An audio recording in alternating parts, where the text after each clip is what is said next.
Welcome, ladies and gentlemen, to SolarEdge Night Mode, your after-hours happy hour for all things solar geek and solar enthusiast. I'm Chris. My name's Cameron. And today we are talking about the end of the world. Oh, no. Oh, no, not the end of the world. No doom and gloom, don't worry. But we are talking about the end of the world. Like zombie apocalypse end or natural disaster end? Like, what are we dealing with? You pick your poison, but we'll be talking about what happens during an extended outage where you don't have any power for a long time. I like this. Yeah. All right. So to what are you drinking? Cushion ourselves before we talk about the end of the world, I went over to another local brewery here in Sacramento. This one is Porch Light. Nice. And they've got a number of beers. You've got their flagship beer. I've got their flagship. It's the everyday lager. Like everything you'd expect out of a nice, crisp beer.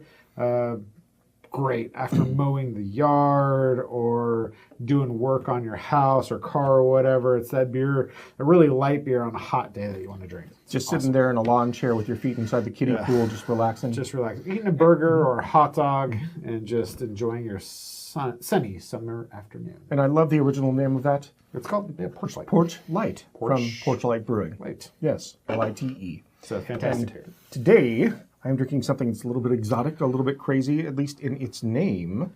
This is a hazy IPA, and this hazy IPA is called Laser Blowfish.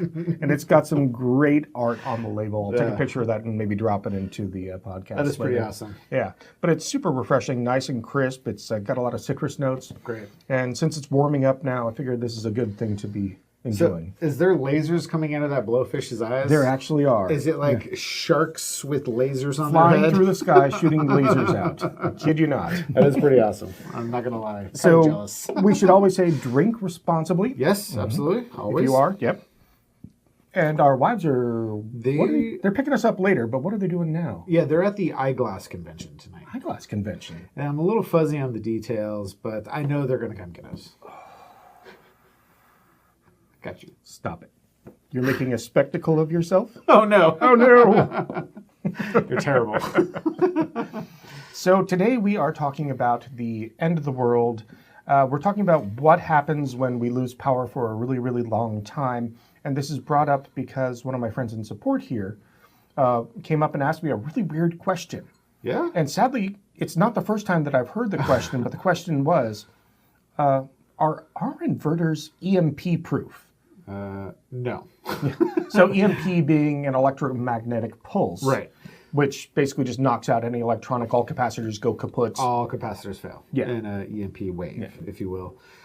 So nothing really is EMP proof unless you put it inside of a big Faraday cage. But that pulse will wipe out anything electronic if it's so. Yeah, even if you wrapped your house in copper mesh to create a giant Faraday cage, anything it's still connected to is still going to be kaput. So. Yep, correct. Okay. So leaving out survival security and all of the things that go along with having your lights on when nobody else does, that's a whole different topic, and I am not an expert on that. Let's talk about long-term outages, and we can call this zombie apocalypse, we can call this natural disaster, whatever you want to call it. Whatever it is. But when you are in those scenarios, if you still want to have power for your house, most commonly you're going to be going with an inverter. And there are two different types of inverters. You've got your grid-tied and your off-grid. Right. So when we think about extended outages, we can usually rely on the fact that the sun will come up the next day. Yeah. Even in a zombie apocalypse or extreme weather event, there may not be a lot of sunlight, but the sun will still be there, right? And so that's why a lot of people use solar energy, because it's a very reliable source. We can't always rely on wind, can't always rely on other forms of energy, but you can always rely on solar. So there's kind of two camps. There's off-grid people that want to be not grid connected, and they just want to use their battery bank and their solar system maybe to power their house, and then maybe a small encampment that is detached and way out in the middle of nowhere, so there's no grid energy. And that's great. Yeah. Extended outages for them are going to be a lot different than somebody that's in a city center or a suburb or something like that. So let's kind of separate those two camps. And then additionally, If you're using an off-grid inverter, like I'm going to tell you, yeah, if you're off-grid, go off-grid. You don't. It's not to say you can't use grid interactive inverters in an off-grid scenario. It's just a little bit more difficult to do. Yeah, there are certain Australian-themed folks that do the job very well. You're just off-grid all the time. Yeah, do off-grid if you're going to go off-grid. Yeah. But if you want grid-connected and you just want some resiliency and you want to plan for that, like you said, that extended outage. You know, we're not too far from Forest Hill and Grass Valley here. And so I think last year or maybe even during COVID, there was like 3-week stretches where they were out of energy. They were out of power. 2 years in a row where we were out of power for at least 2 weeks. Yeah. And there are multiple SolarEdge folks that live out there. Yeah. Because our offices are here in Roseville. So. Right. So where do you want to start first? This is a great topic of conversation. All right, let's start with batteries. Let's go and start here. So whenever you've got an inverter that's tied to the grid, you have to be able to disconnect it from the grid because you don't want to push power back to the grid. Sure. Hurt somebody that's trying to fix the issue. Right. So you need a means of disconnection. Yeah, so we use a device that we call a microgrid interconnection device. If you have a generator, they call it an auto transfer switch, but you're exactly right. It has to island the electrical system, it could be a building, could be a home. It has to electrically separate that home from the grid so you can run your solar system, and exactly as you stated, so you don't hurt somebody that may be working to repair the lines. So if you ever are applying any of these techniques, please make sure that you are doing it legally and safely. Right. And so it's worth noting that all grid interactive inverters have UL certification, and the UL certification mandates that the inverter ceases production if the grid goes down to prevent this very thing. So that's why I say, like, if you're going to be off-grid, use an off-grid inverter. You know, SolarEdge is a good example. If you try to commission our inverter while not connected to the grid, you won't be able to do it. Yeah. You have to generate some form of grid to commission our system. So that's why we're grid interactive, namely, is because we sync to the grid. Okay. This is in your wheelhouse. Talk to me about the different types of batteries because, I mean, there are so many different form factors. Like you've got, when I first started doing backup type stuff, I always had a few solar panels, a little fold out thing that would plug into a little battery pack that I could just kind of wheel out and run my fridge off of. Yeah, sure.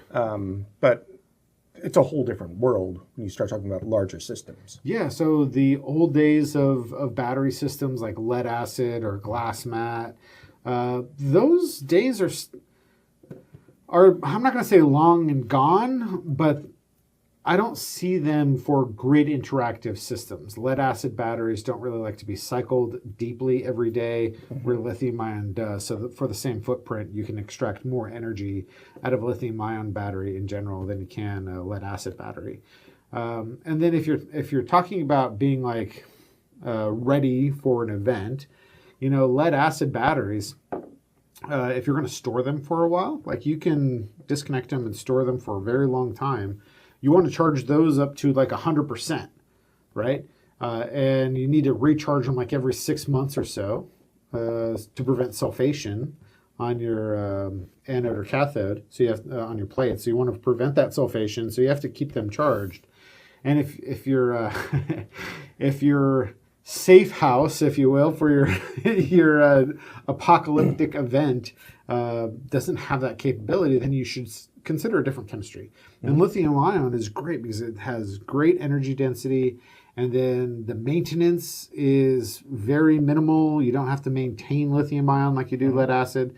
I've always told people lead acid batteries are fantastic. They're low cost, they're 100% recyclable, but you have to love your lead acid batteries. You have to do specific gravity tests. It's funny you should say that. James is asking what kind of maintenance is there for the different types of batteries. Yeah. So you have, for lead acid, you have to do specific gravity. You have to check the fluid levels. You have to fill them up.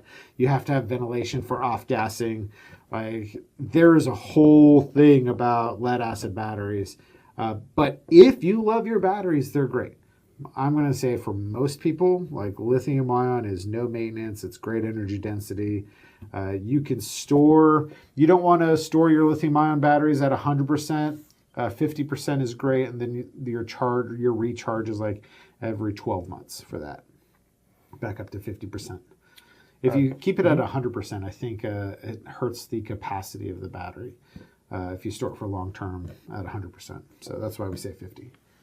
Dustin wants to know, are there any types of systems that you know of grid-tied that are lead acid compatible? Yeah. So I installed so many Trojan L16s. You can use a hybrid inverter from the Australian themed if you want. Schneider, also has a hybrid inverter that you could do lead acid batteries connected to. Primarily grid interactive people, inverter manufacturers have moved to lithium ion because again, they're much lower maintenance. Much more lower maintenance. They're easy to work with. They're a better technology. All right. So our next big option, besides going with solar and an inverter, is moving on to generators. Yeah. So generators are like powerful. They're awesome, and it's another thing to know. Like, are you maintaining your generator? When's the last time? If it's a gas generator, let's say you're running unleaded gas or diesel gas, when's the last time you changed that oil filter? When's the last time you did a maintenance charge on your maintenance run on your generator? Like, how old is the gas in it? How old is the gas in it? Exactly right. So those are things that you really should consider when generator. If you have a propane or natural gas, you have to trickle charge the 12-volt battery. Those are things that you have to do to make sure that the generator can start. But even then, like, your gas is a finite supply. So let's say you have this big, huge propane tank for your cabin out in the woods. Fairly common, right? Exactly. When's the last time you got that thing filled? Yeah. Right? And how long can you run your generator off of that propane tank? That is it's really funny that you mentioned that, because when we were up in the hills, we're just used to having the power go out between power safety shutoffs and everything. So it's like everybody's got generators. But the last big event that we had, there were a bunch of people that just got whole home generators, and they were running off propane. Well, those whole home generators just chug and chug and chug away. So by day 3 of this 2.5-week power outage, they were out of propane. Yeah. So that means they can't cook, they don't have hot water, no power, no nothing. Yeah, no well pump probably up there too. So so you really, again, solar is ideal for many applications because again, even in those power outages, your array is covered under snow, but you can go out there and brush the snow off your solar panels. You can't really refill your propane tank without calling somebody. And even if they can come, how far back in the schedule are you? Yeah. There's another couple hundred people in front of you. So propane is difficult. Natural gas is difficult. You have to consider your fuel source and how you're going to refill it. Puerto Rico is also a great example. They get a lot of hurricanes, right? And they have a lot of short outages and lives, like 2-hour, 3-hour generators. So they use a lot of pole start generators on the islands. And so it's very interesting, waiting in line with your little 3-gallon gas can is fairly commonplace. So you can go fill up your generator and have power that evening. So you don't see the same problems in Puerto Rico that you do here in California. Okay. So we got portable generators, whole home generators, and then generators with solar. So we kind of touched on portable and whole home. Yeah. But generators plus solar. Yeah, okay. Yeah. So SolarEdge, we have our backup interface. So that's what separates our equipment from the grid. That has a generator input on it. So you can wire a portable generator outlet, like a little 240, 40 amp, 60 amp outlet to it, and run a portable generator. There's 2 modes that SolarEdge has. We have what we call automatic mode, which means that if you have a whole home generator, if it can be start and stopped with a dry contact switch, then we can do that. I can tell you, should I drop the name brands that can do it? Like Kohler can do it really easily. It's native to their generator. Generac, you have to buy a little kit to do it, and then you have to be a Generac authorized dealer to get into the advanced menu to program. Input the Konami code. To be able to do it. But those are the 2 biggest ones and the most common generators that people use. So both of those generator companies do work with our backup interface. So what happens is grid goes down, you use solar energy and battery energy to provide power to your house. Let's say night happens. Sun sets, your batteries deplete down to zero.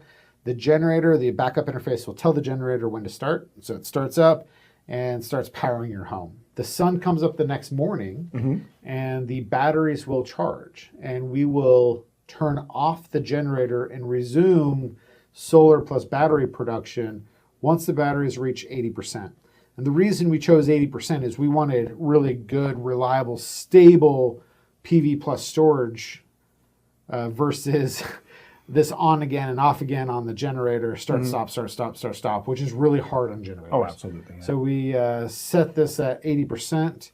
It's a pretty conservative number, but that is what the solution is. Now, if you have the other option is manual mode, and that's the pull start generator or whatever. Wheel that out of your garage. You have to make sure it's like 25 feet away from your house or something like that to run it. And you just plug your cable into the outlet that you wired up. Once you tell the backup interface to run in manual mode on generator, the homeowner is going to do that using their My SolarEdge app. So once they tell the generator to start running, you are on the generator until the grid comes back. Okay. Yeah. There's no way to go back to PV plus storage.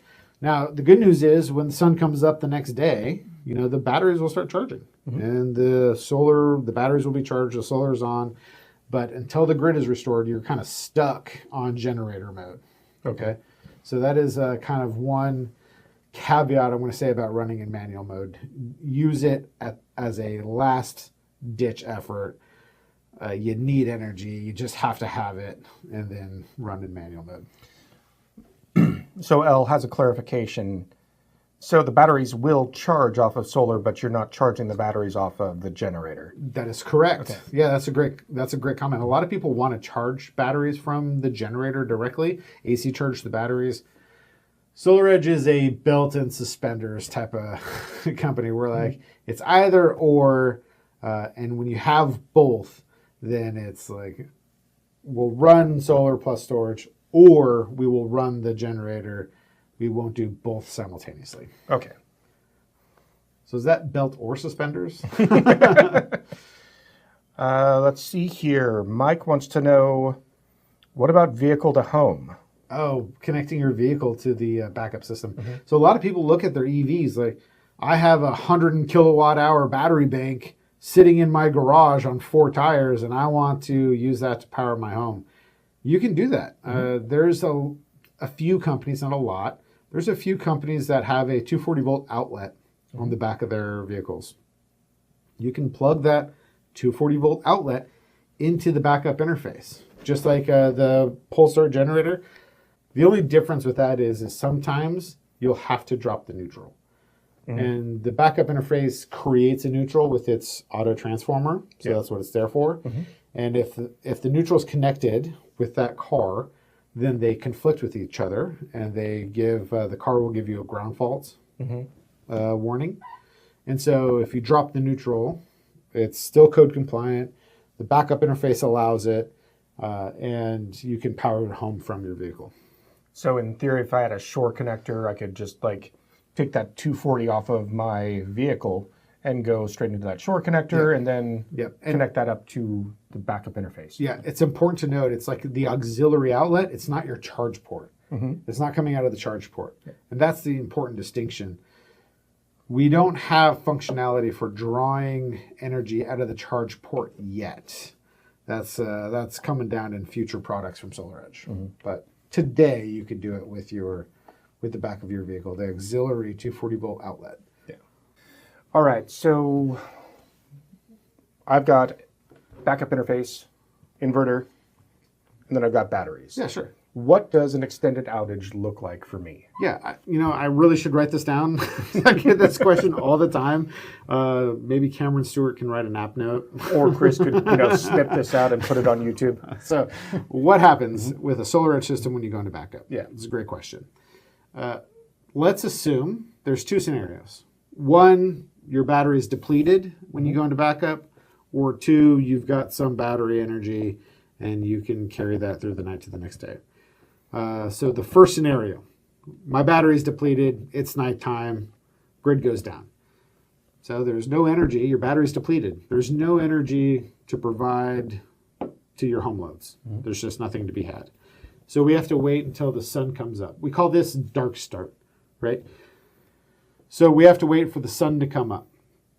Once the sun is up, because we're DC coupled, we immediately start charging the battery. The benefit here is we basically charge the battery with any and all available sunlight, and then once the battery gets to 20% state of energy, then we start providing power to home loads. And so we can do that with solar and battery energy if we have to. Hopefully there's enough solar energy to provide power to home loads and charge your batteries.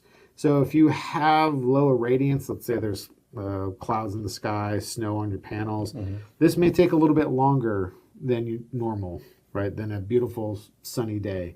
So that is one thing to be knowledgeable about, is understanding how much solar is coming onto your solar panels. So maybe you have to take snow off your panels or something like that. But understanding that, okay, it's a cloudy day because it's winter time or there was a hurricane or whatever. So it's going to take my batteries a little bit longer to get to that 20% threshold than if it was sunny and cleared out. Right? But effectively, because we're going DC to DC, like any power that I've got there, I can trickle charge the battery with. Absolutely. And okay, that's great. That's the biggest benefit for DC coupled batteries.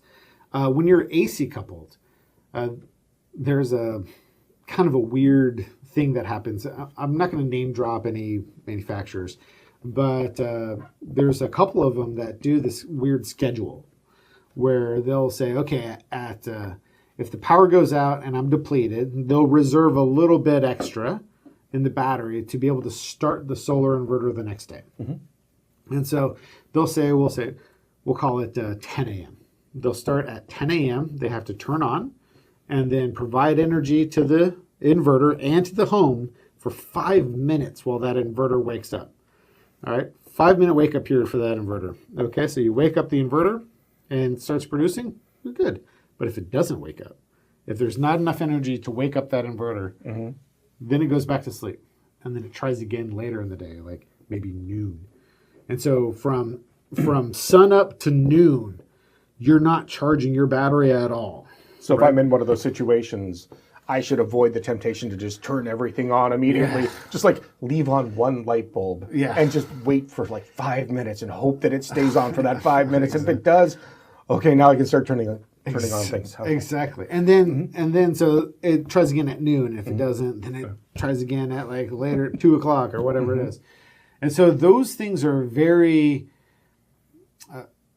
disadvantageous for extended outages. Because when we are in a 3-week outage, it's not always sunny outside.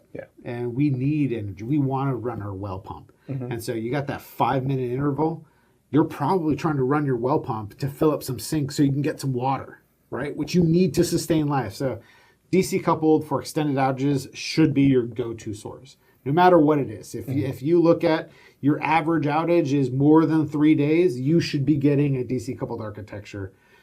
Anything AC coupled where your frequency watt controlling an inverter has this weird pitfall to it. And then additionally, like being able to start the inverter when you go into the battery system, when you go into backup, how quickly you can do it has its own kind of idiosyncrasies with it, but we can talk about that later if you want. Okay.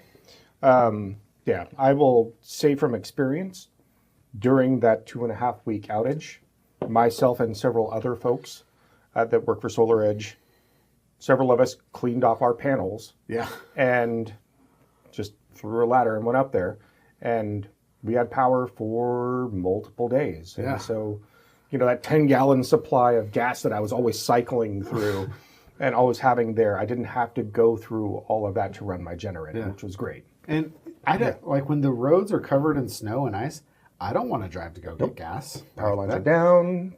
You can't. Sometimes you can't. Maybe you're stuck.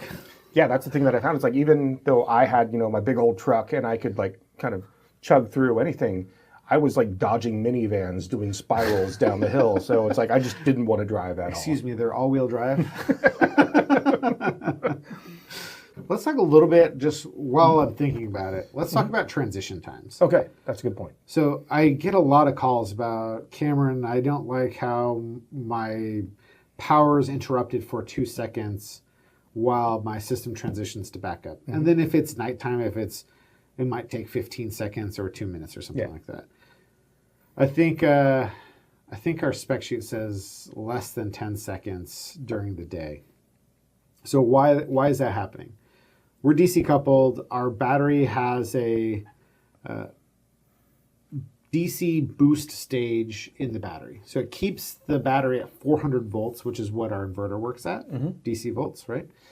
And so if we leave the battery at its factory settings, it'll take 2 seconds, about less than 10, to go to backup. When we're in an extended outage, and like dark start or something like that, if you program the battery, you can program, like we call it fast transition, and we transfer power in like 15 milliseconds, so you won't lose your Wi-Fi router, you won't see your lights. I don't like that as much. If we're talking about extended outages and these people that are preparing for the apocalypse, that fast transition has more of a parasitic discharge, because we have to be ready to transfer power within 15 milliseconds. So we're keeping that DC boost stage on and active. And so you see the batteries deplete a little more quickly, just even though they're idle. So every day you lose like 2 to 4% or something like that, just keeping the battery ready to transition. Okay, functionally for me, I kind of like the 2 seconds it takes to transition over, because I have just enough time to stand up and then realize, okay, everything's turning back on. Maybe I have to wait a couple of minutes for, my internet to come back up. But that also means that the electric dryer, the microwave, any of those loads that run on a timer are shutting themselves off. Yeah. So I'm not depleting my battery even faster. Right. So your microwave, your dishwasher, everything is, washing machine, dryer. Your air conditioner will turn off, but it'll wait like 5 or 15 minutes before it starts again. So that's enough time for you to maybe I don't want my air conditioner to run, so I'm going to go manually turn this off or something like that to keep everything else on. Yeah, we ended up getting a small window AC unit just for blackouts. Yeah, if you're in Texas, you probably have a 4-ton, 5-ton air conditioner that's just chewing up energy. Beyond all of like the end of the world stuff, let's go Y2K. Let's talk just briefly about cybersecurity. Yeah. Resilience there. That's a fascinating topic. I think SolarEdge has a homeowner-facing white paper that explains everything very simply. So not only when we think about cybersecurity, so again, we're planning for the end of the world or whatever it might be, Y2K, airplanes are going to start falling out of the sky, whatever it is. Yeah. We think about access points to our inverter and where our systems can be modified. SolarEdge is pioneering a lot on the cybersecurity front. We take our energy production very seriously because it impacts the grid greatly. We have millions of systems connected to the grid. So the first threat would be web-based. So we do a lot of cybersecurity for accessing our monitoring portal and then controlling inverters. There's no way to control an inverter through the monitoring portal. So there's no way to access it there. Then you think about, local access points. Can I jack into an inverter here and control this asset locally? And then again, very favorably, SolarEdge has done a lot to lock out our equipment to prevent that type of access from happening. Even when you try to connect to your inverter for commissioning, like people are like, I just log into setup and I connect it and I can control the grid and tell the inverter what to do. You still require login credentials for that.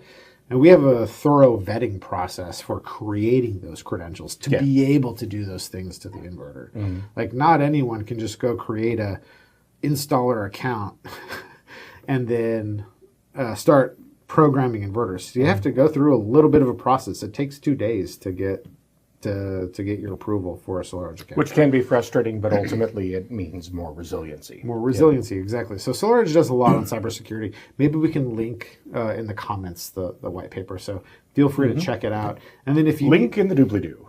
And then if you have more questions about it, like we can sign some NDAs and get real deep about cybersecurity. But for everyone on this audience, you probably that little white paper is all you need. Yeah, I mean, ultimately, the first rule is, with cybersecurity is you don't talk about what you're doing with cybersecurity. Yeah. But we do have several certifications. Exactly. Yeah, exactly. Yeah. The first rule is you don't talk about it. And you know what the second rule is? What? You don't talk about it. But again, if you want more information about those certs, appendices of your manuals, data sheets, reach out to us. We can help you out with that. Very well known is I think Google has a cybersecurity doc. Yeah. And for you to be able to interact with Google, they're like, okay, here's this test, and if you get all green check marks on this test, then you can proceed with us. And it's very hard to pass this Google test. So we've passed it. We've done all the things. We routinely check. We routinely pass, just to make sure that we are being as safe as possible. Yep. All right. Well, we've reached the end of another episode. Our wives. Well. Right there. We're being flagged down and told we need to leave now. So I'm Chris. My name's Cameron. And this is SolarEdge Night Mode. Thanks for joining us. Thanks for everybody that joined in remotely. Stay sunny. Stay optimized. Cheers.